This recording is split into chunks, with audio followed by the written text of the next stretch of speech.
বলো। আমরা আসছি খিদে লাগছে পেজ থেকে। আজকে আমরা ছোটোখাটো একটা স্টল দিয়েছি লেক সিটিতে।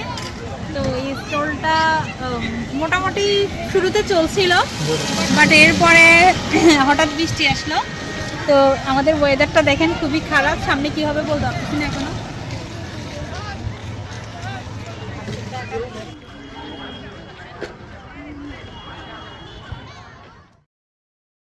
এই তো আমার স্টলে কিছু কিছু কাস্টমারের ভিডিও ক্লিপ নিচ্ছি, তার মধ্যে ভাইয়া ও বৌদি চলে আসছে। তো মোটামুটি আমার প্রত্যেকটা কেকই সেল হয়েছে। একটা ছোট বান্টু কেক রয়ে গিয়েছিল, সেটা আমি বাসায় নিয়ে আসছি, বাচ্চারা খাওয়া দাওয়া করেছে। তো নেক্সট টাইম আমি আবারও শুক্রবারে অন্য কোথাও ছোটোখাটো একটা স্টল দিব, সেটা পরে জানানো হবে। সবাই আশীর্বাদ করবেন। টাটা।